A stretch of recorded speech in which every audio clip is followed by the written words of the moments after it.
Hello दोस्तों, आज है 14 नवंबर 2025 दिन शुक्रवार का। हिंदी तिथि मार्गशीर्ष कृष्ण दशमी। और आइए बात करते हैं आज के मुख्य समाचार, बड़ी खबरें, देश और दुनिया का ताजा अपडेट लेकर हाजिर हो गए हैं। आज का ये वीडियो भी बहुत ही स्पेशल होने वाला है और बहुत ही महत्वपूर्ण होने वाला है। देश और दुनिया के ताजा अपडेट जानने वाले हैं। किसान भाइयों के लिए, युवाओं के लिए, बड़े बुजुर्गों के लिए, माताओं और बहनों के लिए, सरकारी कर्मचारियों के लिए, पढ़ने वाले बच्चों के लिए काफी सारी ढेर सारी काम की महत्वपूर्ण बड़ी खबरें जानेंगे। वीडियो को आप पूरा देखिएगा और एक प्यार भरा सा निवेदन है, इस वीडियो को आप लाइक और शेयर भी जरूर कीजिएगा। आपका लाइक और शेयर हमें बहुत ज्यादा मोटिवेट करता है और हम और ज्यादा आपके लिए अच्छी अच्छी मेहनत करके बड़ी बड़ी खबरें लाने का प्रयास करते हैं। तो प्लीज आप इस वीडियो को लाइक जरूर करिएगा, शेयर भी कर दीजिएगा। सबसे पहले तो आपको बताएं कि आज है 14 नवंबर का दिन और हर साल 14 नवंबर का दिन बाल दिवस के रूप में मनाया जाता है। और आज के दिन स्कूल और कॉलेज में कई तरह के प्रोग्राम भी आयोजित किए जाते हैं और आज के दिन को लेकर बच्चों में काफी जोश और उत्साह भी देखने को मिलता है, क्योंकि आज ही का दिन तो है जो बच्चों का होता है। और वैसे आपको बताएं, हर साल 14 नवंबर को बाल दिवस इसलिए मनाया जाता है क्योंकि इस दिन भारत के पहले प्रधानमंत्री पंडित जवाहरलाल नेहरू का जन्मदिन होता है और पंडित जवाहरलाल नेहरू को बच्चों से बेहद लगाव और स्नेह था। वैसे अंतर्राष्ट्रीय बाल दिवस 20 नवंबर को मनाया जाता है, लेकिन भारत में ये मुख्य उत्सव और आयोजन आज 14 नवंबर के दिन होता है। और आज का ये दिन दोस्तों एक सिर्फ उत्सव ही नहीं बल्कि हमारे समाज को ये याद दिलाने का अवसर भी होता है कि बच्चे ही हमारे देश का भविष्य हैं। बच्चों की मुस्कान, मासूमियत और सपने ही भारत की असली ताकत है। भारत में बाल दिवस मनाने की शुरुआत 1956 में 20 नवंबर को हुई थी, जब इसे संयुक्त राष्ट्र संघ द्वारा घोषित यूनिवर्सल चिल्ड्रंस डे के रूप में मनाया जाता था। लेकिन नेहरू जी के निधन 27 मई 1964 के बाद उनकी जयंती यानी 14 नवंबर को भारत का राष्ट्रीय बाल दिवस घोषित किया गया और तब से लेकर हर साल इस दिन को बच्चों के नाम समर्पित किया जाता है। तो हमारे नन्हे मुन्ने बच्चों के लिए, हमारे देश के इस शानदार और सुनहरे भविष्य के लिए एक लाइक तो यहाँ पर दोस्तों जरूर बनता है। और इसके अलावा एक अपडेट आपको और बताएं, आज डायबिटीज डे भी है। वर्ल्ड डायबिटीज डे भी आज 14 नवंबर के दिन मनाया जा रहा है। और आज क्या दोस्तों, ये तो हर साल 14 नवंबर को वर्ल्ड डायबिटीज डे के रूप में मनाते ही हैं। डायबिटीज के बढ़ते जोखिमों के बारे में लोगों को अलर्ट करने के लिए, इससे बचाव के तरीके बताने के लिए आज का ये दिन भी बहुत ज्यादा खास है। शुगर की बीमारी जिसे हम कहते हैं डायबिटीज, WHO के अनुसार दुनिया भर में करीब 30 से 40% डायबिटिक मरीजों में किसी न किसी रूप में किडनी की समस्याएं भी देखी जा रही हैं। तो अगर किसी रोगी में डायबिटीज है, शुगर की बीमारी है और शुगर अगर कंट्रोल नहीं रख पा रहे हैं तो फिर आने वाले समय में किडनी खतरे में है। और वैसे आपको बताएं, हमारे देश में ICMR की रिपोर्ट के अनुसार देश में करीब 10 करोड़ से अधिक लोग डायबिटीज से पीड़ित हैं और आने वाले वर्षों में तो ये संख्या और बढ़ने की आशंका है। और जिन लोगों का ब्लड शुगर अक्सर बढ़ा हुआ रहता है तो उसमें हार्ट अटैक, तंत्रिका, आंखों के साथ ही किडनी पर भी असर देखने को मिलता है। तो सावधानी जरूर रखना चाहिए। ब्लड शुगर और ब्लड प्रेशर को हमेशा कंट्रोल में रखें। होता ना कि कई लोग दिखने में तो फिट है लेकिन वो अंदर से बीमार हैं। दुबले लोगों में भी आजकल डायबिटीज की, शुगर की समस्याएं देखी जा रही हैं, तो सावधान रहना जरूर बन रहा है। चलिए खबरों में आगे बढ़ेंगे, लेकिन इससे पहले आपको एक और बेहद ही चौंका देने वाली खबर भी बताते हैं। और खबर दोस्तों ये है कि एक मिस्र की महिला है जिसके पेट में भी 9 बच्चे पल रहे हैं। हुए ना आप भी हैरान। दरअसल ये एक बेहद ही दुर्लभ चिकित्सकीय घटना है जिसने डॉक्टरों और लोगों को भी हैरान कर दिया है। ये महिला जब हॉस्पिटल के लिए चेकअप कराने के लिए गई तो वहाँ पर गर्भ में 1 नहीं 2 नहीं बल्कि 9 बच्चे एक साथ पल रहे हैं। और ये खबर सुनकर दंपति और डॉक्टर भी हैरान रह गए। वैसे ये बेहद ही दुर्लभ और जोखिम भरा मामला है। डॉक्टरों ने कहा कि दवाइयों का गलत इस्तेमाल ये कारण बना है। तो आप देखिए, महिला के गर्भ में एक साथ 9 बच्चे पल रहे हैं। मिस्र में ये हैरान कर देने वाला मामला सामने आया। चलिए बड़ी खबर आप देखिए, केंद्रीय गृह मंत्री अमित शाह ने गुरुवार को कहा कि दिल्ली विस्फोट के दोषियों को सख्त से सख्त सजा दी जाएगी ताकि कोई भी दोबारा ऐसी गलती करने की हिम्मत नहीं करेगा। गृह मंत्री ऑनलाइन माध्यम से गुजरात के एक स्कूल के उद्घाटन समारोह को संबोधित कर रहे थे। और इधर दिल्ली ब्लास्ट में एक और नया खुलासा भी हुआ है। i20 और इकोस्पोर्ट कार के बाद ये भी पता चला कि 32 अन्य पुराने वाहनों को तैयार करने की तैयारी चल रही थी और इनमें भी विस्फोटक लगाए जा सकते थे। यानी दोस्तों इस तरह के खुलासे ये दर्शा रहे हैं कि आतंकी समूह एक बड़े पैमाने पर तबाही मचाने की फिराक में था। यानी जिस तरह से दिल्ली में धमाके हुए, ऐसे ही धमाके देश में 32 जगहों पर करने की इनकी योजनाएं थी। आतंकियों के मंसूबे बहुत ही भयानक थे। एक बड़ी आतंकी साजिश का एक खुफिया एजेंसियों ने गुरुवार को पर्दाफाश किया। वहीं दिल्ली ब्लास्ट के बाद अब दिल्ली में यात्रियों को 1 घंटे पहले स्टेशन पहुंचने की सलाह दी गई है। दिल्ली पुलिस ने एडवाइजरी भी जारी की है। मेट्रो स्टेशन भी 20 मिनट पहले पहुंचे और एयरपोर्ट पर 3 घंटे पहले ही पहुंच जाएं। यानी ब्लास्ट के बाद दिल्ली में कड़ी सुरक्षा व्यवस्था के बीच दिल्ली पुलिस ने गुरुवार को यात्रियों के लिए एडवाइजरी जारी की, क्योंकि सुरक्षा जांच वगैरह हो रही है तो उसमें काफी ज्यादा टाइम लग रहा है। तो ऐसे में आप जल्द से जल्द वहां पहुंचे। मेट्रो से जाने वाले लोगों को 20 मिनट पहले पहुंचने को कहा गया और फ्लाइट से जाने वाले पैसेंजर को एयरपोर्ट पर कम से कम 3 घंटे पहले पहुंचने की सलाह दी गई है। दिल्ली में सुरक्षा जांच कड़ी कर दी गई है। इधर दिल्ली में किराएदारों का सत्यापन नहीं कराने पर 50 मकान मालिकों पर भी FIR दर्ज की गई है। दिल्ली में आतंकी हमले के बाद अब मस्जिद, मदरसों पर भी कड़ी नजरें रखी जा रही हैं। वहीं पुलिस ने लोगों से संदिग्ध गतिविधियों की सूचना देने और किराएदारों का सत्यापन कराने में सहयोग करने की अपील की है। वहीं आपको बताएं, दिल्ली में आज शुक्रवार से ही अंतर्राष्ट्रीय व्यापार मेला भी शुरू हो रहा है। 44वां भारतीय अंतर्राष्ट्रीय व्यापार मेला 2025 भारत मंडपम में आज से शुरू हो रहा है और इस साल की जो थीम है वो है एक भारत श्रेष्ठ भारत, जिसमें कई राज्य और देश भाग ले रहे हैं। मेले में 12 देश और 30 राज्य शामिल हैं। पहले 5 दिन व्यापारियों के लिए आरक्षित हैं, जबकि बाकी दिन फिर आम जनता के लिए खुले रहेंगे और टिकट आप दिल्ली एनसीआर के 55 मेट्रो स्टेशनों से ले सकते हैं। इधर आप देखिए, अमित शाह ने कहा कि पीएम नरेंद्र मोदी के नेतृत्व में केंद्र ने पीपीपी मॉडल के तहत देश भर में 100 नए सैनिक स्कूल स्थापित करने का निर्णय लिया है, यानी हमारे देश को जल्द ही 100 सैनिक स्कूलों की सौगात मिलेगी।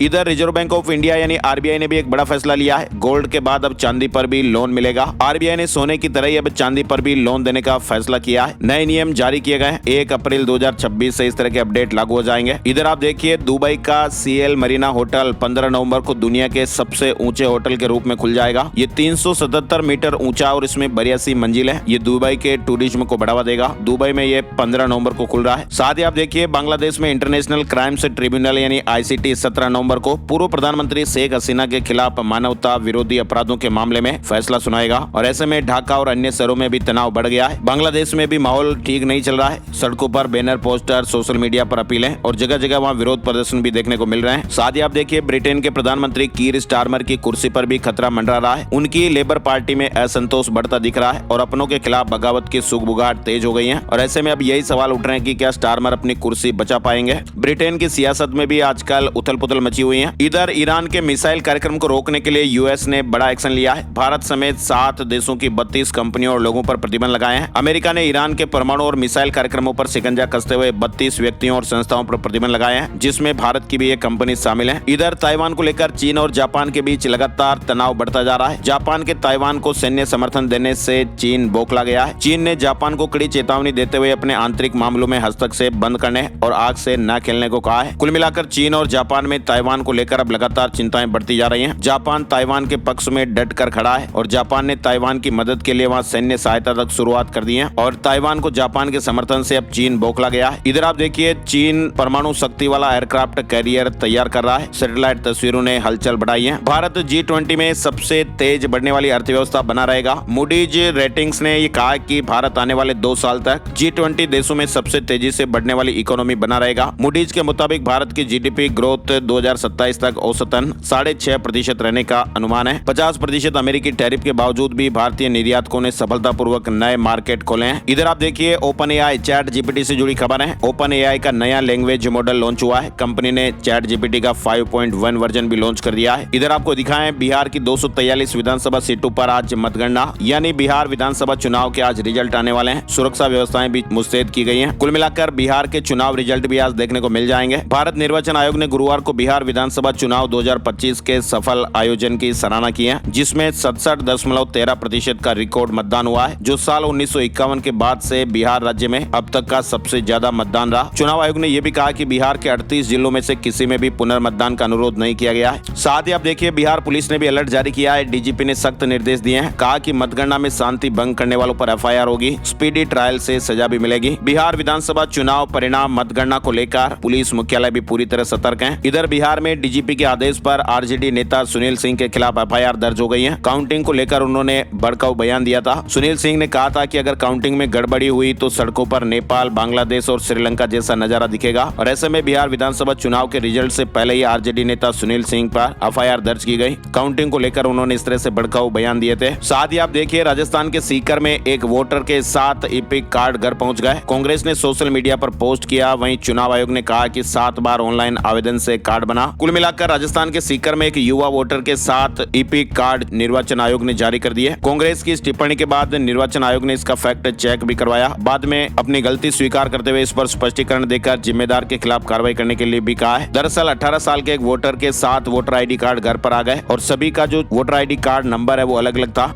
और ये कार्ड जब सोशल मीडिया पर सार्वजनिक हो गया, वायरल हुआ, तो कांग्रेस ने इसे वोट चोरी के मुद्दे से जोड़कर निर्वाचन आयोग की कार्य प्रणाली पर भी सवाल उठाए। चलिए बड़ी खबर आप देखिए, लुधियाना में 10 आईएसआई एजेंट गिरफ्तार किए गए। मलेशिया में बैठे 3 गुर्गों के थ्रू पाकिस्तान हैंडलर्स के संपर्क में थे और पंजाब में ग्रेनेड अटैक का इनका टारगेट भी बताया जा रहा है। कुल मिलाकर पंजाब के लुधियाना में पुलिस ने पाकिस्तान और उसकी खुफिया एजेंसी आईएसआई की ओर से संचालित किए जा रहे एक मॉड्यूल का भंडाफोड़ किया है। पुलिस ने पाकिस्तानी हैंडलर्स के इशारों पर काम करे 10 बड़े गुर्गों को गिरफ्तार किया। साथ ही आप देखिए देश भर में 32 कारों से धमाके की साजिश थी। दिल्ली ब्लास्ट को लेकर आतंकी बाबरी का बदला लेना चाहते थे। लाल किले के पास 10 नवंबर को हुए धमाके की जांच में लगातार बड़े बड़े खुलासे हो रहे हैं। गुरुवार को भी ये बड़ा खुलासा हुआ। सूत्रों के मुताबिक आतंकी 6 दिसंबर यानी बाबरी मस्जिद ढहाए जाने की बरसी के दिन दिल्ली समेत कई जगहों पर धमाके करने वाले थे और इसके लिए उन्होंने 32 कारों का इंतजाम किया था। इसके अलावा एक और बड़ा खुलासा हुआ है। दिल्ली ब्लास्ट की जांच कर रही एजेंसियों को एक बड़ा सुराग भी मिला है। न्यूज एजेंसी पीटीआई ने पुलिस सूत्रों के हवाले से बताया कि गिरफ्तार किए गए आरोपियों का तुर्की की राजधानी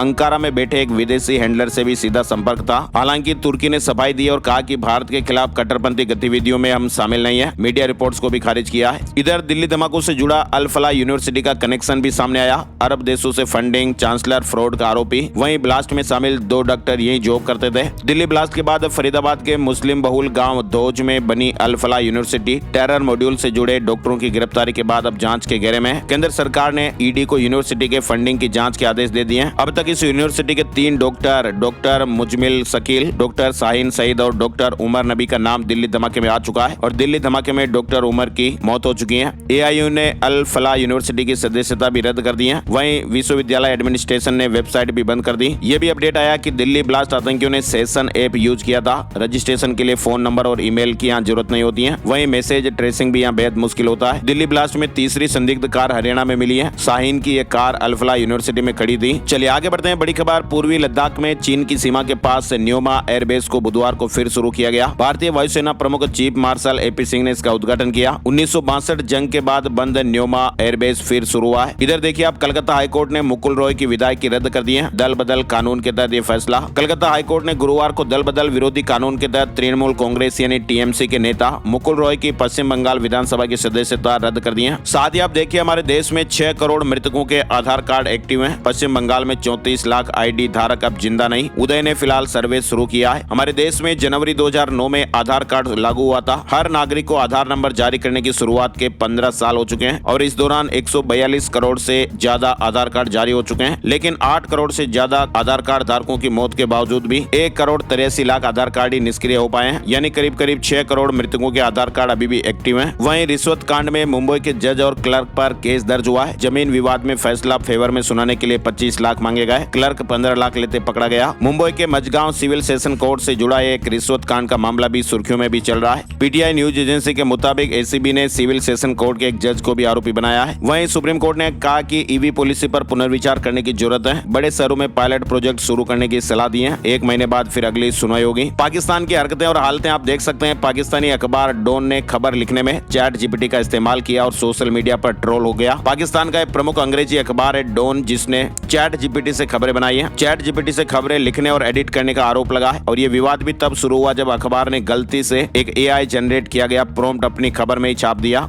यानी खबर तो कॉपी पेस्ट कर रहे थे चैट जीपीटी में, लेकिन दिमाग नहीं लगाया गया और वो खबर अखबार में भी छप गई जिसमें चैट जीपीटी जो लैंग्वेज इस्तेमाल करता है वो साफ साफ दिख रही थी और इसी को लेकर ये ट्रोल हो गया। बागेश्वर धाम के पीठाधीश्वर पंडित धीरेन्द्र कृष्ण शास्त्री की सनातन एकता पदयात्रा का गुरुवार को 7वां दिन और आज शुक्रवार को 8वां दिन है। यात्रा गुरुवार को यूपी में दाखिल हो गई थी। मथुरा पहुंचने से पहले लगातार दूसरे दिन धीरेन्द्र शास्त्री की तबीयत बिगड़ गई। थोड़ा आराम करने के बाद अपनी यात्रा को फिर से आगे बढ़ाया गया। बांग्लादेश में तख्ता पलट के 1.5 साल बाद चुनाव होंगे। अंतरिम पीएम मोहम्मद यूनुस ने बड़ा ऐलान किया है। 4 दिन बाद अब शेख हसीना को सजा भी सुनाई जाएगी, जो हमने पहले ही देखा। इधर आप देखिए 14 लाख अमेरिकियों को 43 दिन बाद सैलरी नसीब होने वाली है। सबसे लंबा शटडाउन जो है वो खत्म हो गया है। पाकिस्तान से 3 महीने में बिजनेस बंद करेगा अफगानिस्तान। तालिबान ने व्यापारियों को अल्टीमेटम दिया है और कहा कि कोई दूसरा रास्ता तलाशें। पाकिस्तान के साथ तनाव के बीच अफगानिस्तान की तालिबानी सरकार ने व्यापारियों और उद्योगपतियों से बिजनेस के दूसरे रास्ते तलाशने को कहा है। छत्तीसगढ़ शराब घोटाला से जुड़ी बड़ी खबर आ रही है। प्रवर्तन निदेशालय यानी ईडी ने छत्तीसगढ़ शराब घोटाले के मामले में पूर्व मुख्यमंत्री भूपेश बघेल के बेटे चैतन्य बघेल की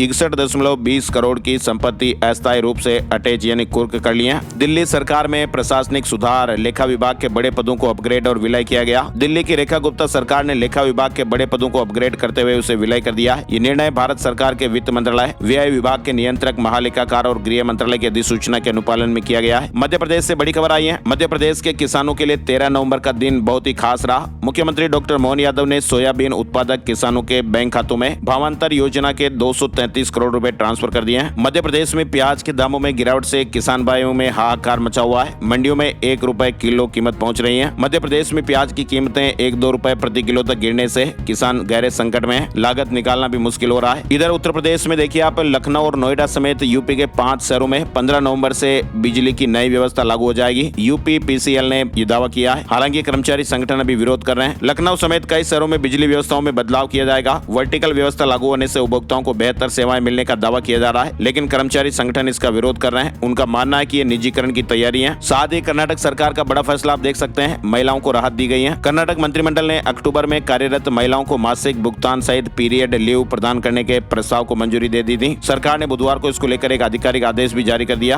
और आदेश के तहत 18 से 52 साल की उम्र की सभी कामकाजी महिलाओं को हर महीने 1 दिन का मासिक अवकाश दिया जाएगा और यह आदेश स्थायी संविदा और ठेके पर काम करने वाली सभी महिलाओं पर लागू होगा और ऐसे में हर साल 12 दिन का वेतन भोगी अवकाश महिलाओं को मिलेगा। इधर आप देखिए रिलायंस इंडस्ट्रीज पर भी गंभीर आरोप लग रहे हैं। ओएनजीसी गैस चोरी केस में हाईकोर्ट ने जवाब मांगा है। इसके अलावा देखिए आप सोशल मीडिया पर एक फेक खबर वायरल हो रही है, जिसमें यह बताया जा रहा है कि फाइनेंस एक्ट 2025 के तहत केंद्रीय कर्मचारियों की पेंशन और डीए खत्म कर दिए गए। आपको बताएं ये न्यूज फेक है और पीआईबी फैक्ट चेक के अनुसार सरकार ने केवल सीसीएस पेंशन नियम 2021 के नियम 37 में संशोधन किया है और जिसके तहत बर्खास्त कर्मचारियों को पेंशन लाभ नहीं मिलेंगे। आजकल के दिनों में सोशल मीडिया प्लेटफॉर्म और व्हाट्सएप पर एक पोस्ट काफी ज्यादा वायरल हो रही है, जिसमें इस तरह का दावा किया जा रहा है। सरकार ने कहा कि सीसीएस पेंशन नियम 2021 के नियम 37 में एक नया बदलाव आया है। अगर कोई पीएसयू कर्मचारी सरकारी नौकरी में शामिल हो गया हो और बाद में गलत काम करने की वजह से नौकरी से निकाल दिया जाए तो उसकी पेंशन और उसके सारे रिटायरमेंट फायदे हमेशा के लिए खत्म हो जाएंगे। पहले ऐसा नहीं होता था,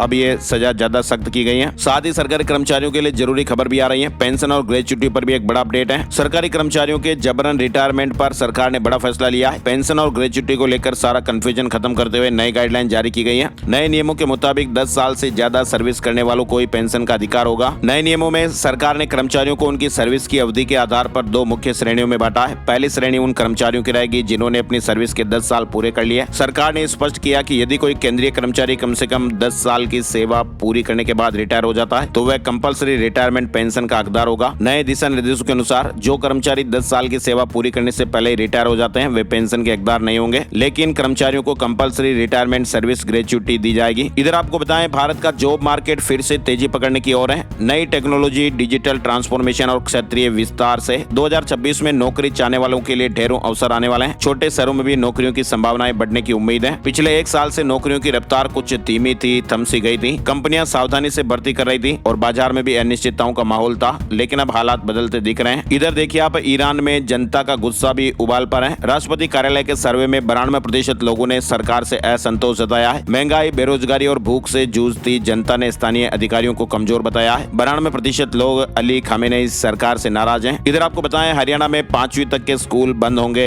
हरियाणा में प्रदूषण के चलते ग्रेड 3 की पाबंदियां लागू होने के बाद दिल्ली एनसीआर एरिया के स्कूलों में 5वीं तक फिजिकल क्लास बंद करने का फैसला लिया जा सकता है, ऐसा अपडेट है। शिक्षा निदेशालय ने हालात के अनुसार फैसला लेने के लिए सभी जिलों के डीसी को पावर सौंपी है। गाइडलाइन के अनुसार 5वीं तक के बच्चों की ऑनलाइन क्लास लगाई जाए। ये नियम सभी सरकारी और प्राइवेट स्कूलों में लागू होगा। हरियाणा में 2,41,000 पेंशनर्स को राहत मिलेगी। केंद्र के डिजिटल लाइव सर्टिफिकेट में शामिल हो गए, घर बैठे ही सुविधाएं मिलेगी। सरकार ने केंद्र सरकार के द्वारा 1 नवंबर से 30 नवंबर तक देश में चलाए जा रहे राष्ट्रव्यापी डिजिटल जीवन प्रमाण पत्र अभियान 4.0 में शामिल होने की घोषणा की है। हरियाणा में एनएसएस वॉलेंटियर की नई गाइडलाइन, पंखे और कमरे की सफाई नहीं करेंगे। गेस्ट मोमेंटो गिफ्ट पर भी रोक। 5 निरक्षर व्यक्तियों को पढ़ाना जरूरी होगा। हरियाणा में सभी राष्ट्रीय सेवा योजना एनएसएस कैंप को लेकर उच्च शिक्षा विभाग ने नई गाइडलाइन जारी कर दी है। किसानों से जुड़ी एक बड़ी खबर आ रही है। कौमी इंसाफ मोर्चा पंजाब और विभिन्न किसान यूनियन आज यानी शुक्रवार को शंभू बॉर्डर से दिल्ली के लिए कूच करेंगे। कौमी इंसाफ मोर्चा और किसान यूनियन के सदस्य सुबह 10 बजे तक शंभू बॉर्डर पर एकत्रित होंगे और उसके बाद फिर वहां से दिल्ली के लिए रवाना होंगे। पब्लिक को परेशानी ना हो इसके लिए पुलिस ने ट्रैफिक डायवर्जन प्लान भी जारी किया है, यानी शंभू बॉर्डर पर पहुंचेंगे किसान। दिल्ली कूच की तैयारी, पुलिस ने एडवाइजरी जारी की है। अंबाला दिल्ली हाईवे को लेकर भी अपडेट जारी हुआ है। पुलिस की तरफ से जारी एडवाइजरी में बताया गया कि किसानों का रोष मार्च के चलते राजपुरा अंबाला दिल्ली हाईवे सुबह 7 बजे से शाम 6 बजे तक शंभू में बंद रहेगा और इस दौरान वैकल्पिक मार्ग की व्यवस्था की गई है। साथ ही पंजाब के पंच और उप सरपंच अब सरकार की अनुमति के बिना विदेश नहीं जा सकेंगे। पंजाब सरकार ने इनके लिए एक नई नीति बनाई है। साथ ही आप देखिए भारतीय क्रिकेट टीम के सामने कोलकाता टेस्ट में world test champion South Africa की चुनौती है और ये मैच आज शुक्रवार 14 नवंबर से ईडन गार्डन स्टेडियम में खेला जाएगा। वहीं राष्ट्रीय स्वयंसेवक संघ के सरसंघ चालक मोहन भागवत ने कहा कि संघ किसी को नष्ट करने के लिए नहीं बना है। भारतवर्ष में हमारी पहचान हिंदू है। हिंदू शब्द सबको एक करने वाला है। उन्होंने कहा कि संघ को प्रत्यक्ष अनुभव किए बिना संघ के बारे में राय मत बनाइए। साथ ही आपको बताएं राजस्थान से जुड़े महत्वपूर्ण अपडेट। जयपुर की निर्जन निर्जा मोदी स्कूल में राष्ट्रीय बाल संरक्षण आयोग की टीम पहुंची। वहीं टीम ने स्कूल प्रशासनिक अधिकारियों तथा अमायरा के परिवार से मुलाकात की। निर्जा मोदी स्कूल की छात्रा अमायरा मीणा की 12 दिन पहले जान चली गई थी, लेकिन अब तक मामले में कोई ठोस कार्रवाई नहीं हुई है, ऐसे अपडेट चल रहे हैं। इस पर परिजनों ने जांच की धीमी रफ्तार और स्कूल प्रशासन की चुप्पी पर भी नाराजगी जताई है। राजस्थान में एसआई भर्ती में 3 साल से ज्यादा आयु सीमा में छूट नहीं, हाईकोर्ट की खंडपीठ ने एकल पीठ के आदेश पर रोक लगाई है। राजस्थान बोर्ड का क्वेश्चन पेपर सीबीएसई पैटर्न पर बनेगा। आरबीएसई के 2 बोर्ड एग्जाम होंगे। पहली परीक्षा का रिजल्ट अप्रैल में जारी होगा, मई में दूसरा एग्जाम। राजस्थान माध्यमिक शिक्षा बोर्ड की परीक्षा का पैटर्न भी इस बार बदल जाएगा। राष्ट्रीय शिक्षा नीति के प्रावधानों के अनुसार सत्र 2026-27 से 2 बार होने वाली परीक्षा फरवरी, मार्च और मई महीने में होगी। परीक्षा पैटर्न में भी बदलाव। साल 2026-27 की बोर्ड परीक्षाओं के लिए नए अपडेट देखने को मिलेंगे, ऐसे अपडेट आ रहे हैं। दिल्ली दौरे पर सीएम भजनलाल शर्मा 3 केंद्रीय मंत्रियों से मुलाकात की। मुख्यमंत्री भजनलाल शर्मा गुरुवार को दिल्ली के दौरे पर आए। साथ ही झुंझुनू में भ्रूण लिंग की जांच करने के मामले में पकड़े गए एक फर्जी डॉक्टर ने चौंकाने वाला खुलासा किया है। पूछताछ में उसने बताया कि मैं 2003 से ये काम कर रहा हूँ, 1 करोड़ कमा लेता हूँ और 50 लाख जमानत में चला जाता है। कोई जिंदगी भर तो जेल में रहना नहीं है, आराम करने जाता हूँ। फर्जी डॉक्टर 8वीं बार पकड़ा गया है। ये मामला खेतड़ी इलाके का बताया जा रहा है। जयपुर को मिला नया इंटरनेशनल कनेक्शन। पहली बार भूटान एयरलाइंस का विमान पिंक सिटी में उतरा। गुरुवार से सीधी फ्लाइट की शुरुआत भी हुई। राजधानी जयपुर को एक और अंतर्राष्ट्रीय एयर कनेक्टिविटी मिल गई है। इधर आप देखिए, होमगार्ड डीजी मालिनी अग्रवाल अजमेर पहुंची, कहा कि जल्द भर्ती होगी। होमगार्ड को 250 रुपए विराम भत्ता दिया जाएगा। राजस्थान क्रिकेट एसोसिएशन में चल रहे सियासी विवाद के बीच अब एडॉक कमेटी ने बड़ा कदम उठाया है। कमेटी के 4 सदस्यों ने मिलकर 5 सदस्यीय क्रिकेट ऑब्जर्वेशन कमेटी का गठन किया। ये नई कमेटी अब आरसीए की सीनियर और जूनियर पुरुष और महिला सिलेक्शन कमेटी के फैसलों की समीक्षा करेगी। इधर आप देखिए, राजस्थान के जयपुर से खबर आ रही है। 148 सूचना सहायकों को नोटिस जारी हुए हैं। निर्वाचन कार्य ग्रहण न करने पर कार्रवाई के निर्देश दिए गए। राजस्थान के उदयपुर में भुवाना स्थित थर्ड स्पेस में मस्त फेस्टिवल का आयोजन 14 से 16 नवंबर तक किया जाएगा। 3 दिन के इस फेस्टिवल में आर्ट, म्यूजिक, स्पोर्ट्स और क्रिएटिविटी का रंगीन संगम देखने को मिलेगा। साथ ही आपको बताएं, राजधानी जयपुर में आज यानी शुक्रवार को सवाई मानसिंह स्टेडियम में दोपहर 3 बजे से आध्यात्मिक गुरु श्री श्री रविशंकर के कार्यक्रम का आयोजन होगा और इसमें वीआईपी अधिकारी और आमजन बड़ी संख्या में पहुंचेंगे। भीड़ को देखते हुए ट्रैफिक पुलिस ने इलाके में रूट डायवर्जन और पार्किंग की खास व्यवस्थाएं की है। ट्रैफिक डाइवर्ट रहेगा। खाटू श्याम जी में नया नियम देखिए आप, मंदिर बंद तो बाजार भी बंद। राजस्थान के सीकर जिले के प्रसिद्ध खाटू श्याम जी में ट्रैफिक जाम और भीड़ को कंट्रोल करने के लिए मेला मजिस्ट्रेट कार्यालय में बैठक हुई। दिल्ली मुंबई हाईवे पर लेन ड्राइव नियम लागू हो गया है। Delhi Mumbai super express way पर वाहनों को अब तय लेन में चलना पड़ेगा। हाईवे पर वाहनों की ओवर स्पीड पर चालान कट जाएगा। किस लेन में कौन सा वाहन चलाएं, इसको लेकर भी अपडेट आप देखिए। First line, second line, third line और फोर्थ लाइन लेन में तय गति की सीमा तक वाहन चलाने को लेकर अभियान भी चल रहे हैं। ओवर स्पीड वाहनों को कैमरे से ट्रैप कर चालान बनाए जाएंगे। साथ ही आपको बताएं, north western railway employees union के बैनर तले रनिंग कर्मचारियों ने अपने लंबित मुद्दों को लेकर 17 नवंबर को विरोध प्रदर्शन करने का फैसला किया है। जयपुर समेत उत्तर पश्चिम रेलवे के सभी रनिंग कर्मचारी आंदोलन करेंगे। जयपुर में लेपर्ड सफारी का नया नियम लागू हुआ है। पर्यटकों के लिए बदले सुबह और शाम के स्लॉट। राजधानी जयपुर की तीनों लेपर्ड सफारी जालाना, आमागढ़ और बीड़ पापड़ में नया समय लागू कर दिया गया है। साथ ही राजस्थान सरकार ने मुख्यमंत्री अनुप्रति कोचिंग योजना सत्र 2025-26 के तहत आवेदन सुधार की अंतिम तारीख बढ़ाई है। पात्र अभ्यर्थी 14 नवंबर 2025 तक अपने आक्षेपित आवेदनों में सुधार या लापता दस्तावेज जमा कर सकते हैं। ये सुविधा उन विद्यार्थियों के लिए है जिनके आवेदन डॉक्यूमेंट में कमी बनी हुई है। मध्य प्रदेश से एक बड़ी खबर आ रही है। राजगढ़ जिले के जीरापुर थाना क्षेत्र में एक दर्दनाक हादसा हुआ। मशहूर यूट्यूबर और अखिल भारतीय युवा गुर्जर महासभा के प्रदेश उपाध्यक्ष राम गुर्जर की जान चली गई। राम अपनी कार से अपने गाँव बाजना लौट रहे थे। इधर मध्य प्रदेश में प्रमोशन में आरक्षण के मामले में एक बार फिर गुरुवार को हाईकोर्ट में सुनवाई हुई। क्रीमी लेयर को लेकर मुद्दा गूंजा। याचिकाकर्ता सपक्ष के वकीलों की ओर से हाईकोर्ट में सुनवाई के दौरान लंबी जीरा पेश की गई। अगली सुनवाई 20 और 21 नवंबर की तय हुई है। इधर मध्य प्रदेश छिंदवाड़ा में जहरीले कप सिरप से 26 बच्चों की मौत के मामले में कार्रवाई का सिलसिला भी जारी है। गुरुवार को एसआईटी ने गिरफ्तार शिशु रोग विशेषज्ञ डॉक्टर प्रवीण सोनी को 3 दिन की रिमांड पर लिया है। मध्य प्रदेश में क्षत्रिय समाज अब आर पार के मूड में है। समाज की विभिन्न लंबित मांगों को लेकर 15 नवंबर शनिवार को भोपाल के खुशीलाल ग्राउंड में विशाल क्षत्रिय क्रांति सम्मेलन आयोजित होने जा रहा है। साथ ही आप देखिए, जबलपुर में बिरसा मुंडा जयंती पर 32 कैदी रिहा होंगे। इनमें 9 आदिवासी उम्र कैद की सजा काट रहे हैं। मध्य प्रदेश में अब हर साल 15 नवंबर को राष्ट्रीय जनजाति गौरव दिवस के रूप में मनाया जाएगा और इस अवसर पर राज्य की जेलों में अच्छे आचरण वाले आजीवन कारावासियों को समय से पहले रिहा करने की परंपरा शुरू होने जा रही है। जबलपुर केंद्रीय जेल से इस दिन 32 कैदियों को सजा में छूट दी जा रही है। सभी बंदी 15 नवंबर को रिहा किए जाएंगे। सागर नगर निगम ने वाटर टैक्स बढ़ाने के आदेश जारी कर दिए हैं और नई दरें 1 नवंबर से लागू की गई हैं। 20 नवंबर को राष्ट्रपति द्रौपदी मुर्मू छत्तीसगढ़ आएंगी। अंबिकापुर में जनजातीय गौरव दिवस कार्यक्रम में शामिल होंगे। वहीं छत्तीसगढ़ में सरकार का दावा कि 15 नवंबर से धान खरीदी शुरू हो जाएगी और और इस पर खरीदी पर संकट मंडरा रहा है। वजह है प्रदेश के 2739 धान खरीदी केंद्रों के 15,000 से ज्यादा कर्मचारी हड़ताल पर चल रहे हैं और ऐसे में खरीदी प्रभावित होना तय माना जा रहा है। योगी सरकार ने बदला बुजुर्गों वाली पेंशन का सिस्टम, फोन कर पूछा जाएगा एक सवाल। 65 लाख लोगों को फायदा मिलेगा। यूपी में यानी उत्तर प्रदेश में अब लोगों को वृद्धावस्था पेंशन के लिए भटकना नहीं पड़ेगा। योगी सरकार एक बड़ा बदलाव करने जा रही है। जो बुजुर्ग पेंशन बनवाने तहसील से लेकर जिलाधिकारी कार्यालयों तक भटकते थे, उन्हें अब सरकार खुद फोन करेगी और पूछेगी कि आपकी आयु 60 साल की हो गई है, क्या आप वृद्धावस्था पेंशन लेना चाहते हैं। सहमति देने पर एक आसान प्रक्रिया के बाद पेंशन बन जाएगी और इस नई व्यवस्था से करीब 65 लाख से अधिक बुजुर्गों को फायदा मिलेगा। इस नई व्यवस्था को फैमिली आईडी, एक परिवार एक पहचान के तहत राष्ट्रीय वृद्धावस्था पेंशन योजना में शामिल किया गया है। लखनऊ से रोहिंग्या बांग्लादेशी निकाले जाएंगे।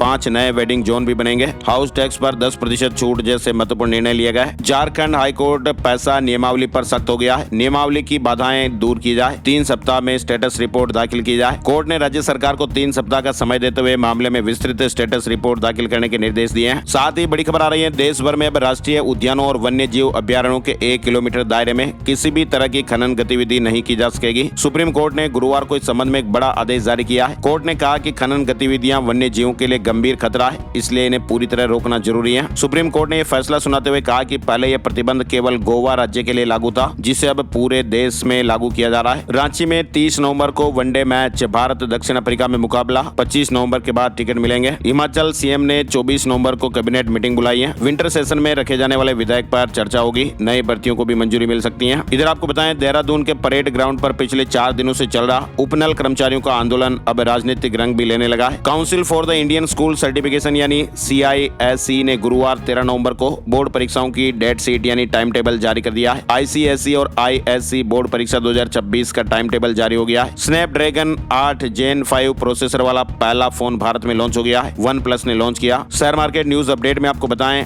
सेंसेक्स 12 अंक चढ़कर 84,478 पर बंद हुआ। निफ्टी 3 अंकों की तेजी के साथ 25,879 पर क्लोज हुआ है। सोने चांदी के भावों को लेकर भी अपडेट बताते हैं। सोने चांदी के दामों में बढ़त देखने को मिली है। 10 ग्राम सोना 2,641 रुपए बढ़कर 1,26,554 रुपए पर पहुंच गया। वहीं चांदी 6,025 रुपए बढ़कर 1,62,730 रुपए प्रति किलोग्राम पर रही। और अब चलते चलते एक नजर आज का राशिफल। आज 14 नवंबर शुक्रवार को मेष राशि वालों की आर्थिक स्थितियां सुधरेगी। वृष राशि वालों के रुके हुए काम दोबारा शुरू हो सकते हैं। कोई भी काम गुप्त रूप से करने से कर्क राशि वालों को सफलता मिलेगी। कन्या राशि वालों को ऑफिस में महत्वपूर्ण जिम्मेदारी मिल सकती है। तुला राशि वालों को रुका हुआ पैसा वापस मिल सकता है। अचानक सारे काम बन जाएंगे और रियल एस्टेट से भी जुड़े लोगों को फायदा मिल सकता है। मकर राशि वालों का पैसा फंसा हुआ या किसी को उधार दिया हुआ है तो वापस मिलने की संभावनाएं रहेगी। कुंभ राशि वालों की इनकम के नए सोर्स बन रहे हैं। नौकरी पेशा लोगों के लिए आज अच्छा दिन रहने वाला है। मीन राशि वालों को मेहनत का अप्रत्याशित फायदा मिल सकता है। रुका हुआ इनकम सोर्स भी दोबारा शुरू होगा और इसके अलावा बाकी राशियों के लिए सामान्य दिन रहने वाला है। आज के मुख्य समाचार में फिलहाल बस इतनी ही खबरें। वीडियो को आप लाइक और शेयर जरूर कीजिएगा और एक प्यार भरा सा कमेंट भी करिएगा। हम हर रोज आपके लिए मेहनत करके अच्छा